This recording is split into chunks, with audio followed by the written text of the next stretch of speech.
Worship is the act of ascribing ultimate value to something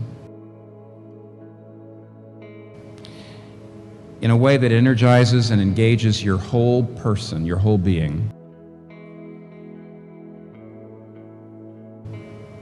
Worship is an act of ascribing ultimate value to something in such a way that engages your entire being.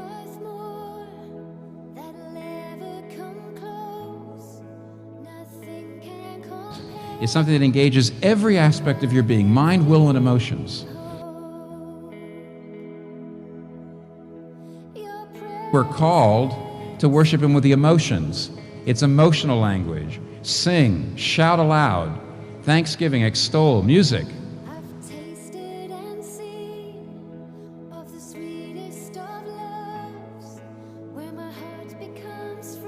We're called to worship Him with our will, not just our emotions, with our will.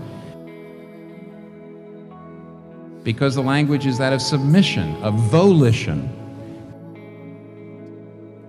Come, kneel, bow down. And then lastly, it's the language of reason. It's the language of thinking. Hear His voice. Listen to His voice. Accept what He says. It's the language of thinking and of understanding. In other words, worship is something that engages you, mind, will, and emotions, your entire being. And this is extremely important to understand, because if you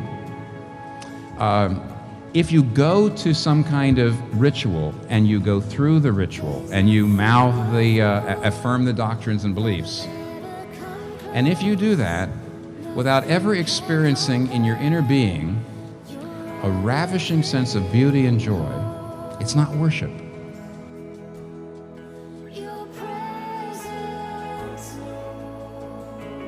Or let me just flip that over. You could go to a service and experience great emotion. You could weep. You could have an aesthetic experience. You could have an emotional experience. But if it doesn't change the fundamental way in which you live, if it doesn't change your character, if it doesn't change the life patterns, your life patterns, it's not really worship. Worship entails the entire being. But what is it that engages the entire being? It's an act of assigning ultimate value.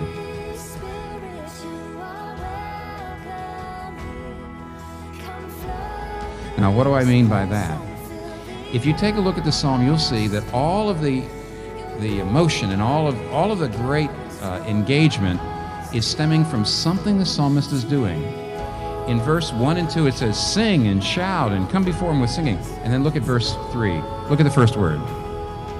For, because He's great, He's King, in His hands are the depths of the earth, the sea is His hands for the dry land. Now, look down at verse 6.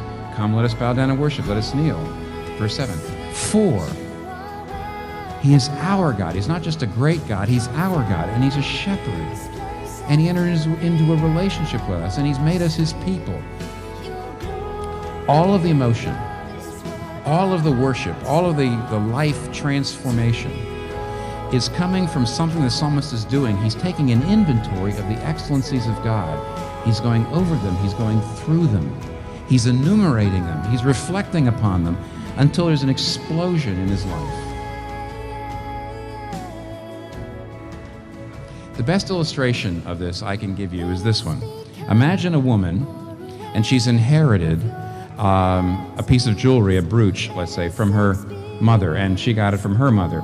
And it's been around the family for years, but nobody quite knows where it came from, and nobody quite knows, what it's worth, and half the time they don't even know where it is. And one day the woman sort of finds it and says, oh yeah, that old thing. I think I'll go get it appraised. So she takes it to a jeweler. He starts to look at things like he notices the way the facets refract the light. He notices colors. He notices texture. And bit by bit, as he's looking at it and he's thinking about it, all of a sudden, after several minutes of this, his little eye thingy pops out. And he starts to have labored breathing, and he begins to feel faint because he realizes that this is some lost, ancient unique piece of jewelry. The craft with which it was made has vanished from the face of the earth. Nobody even knows how to do it anymore. This is unique in its beauty. It's priceless. And the reason that he's suddenly experiencing, all his mind, his will, and his emotion is all engaged, the reason why that is happening is because he realizes the value of what he has in his hand. He realizes in his hand is something more valuable than all the jewels in his shop, all the jewels he's ever had in his shop for 30 years. And of course, when the woman comes to understand the true value of what this thing is, she also is just astounded. She's thunderstruck, and she realizes she has not been living in accordance with the value of what she had. Because she didn't understand the true value of it, she wasn't living it all the way she ought to be living. I mean, her entire life has changed now that she sees the value of it. That illustration, better than any illustration I can think of, tells you what worship is. Your glory, God, is what our hearts long for, to be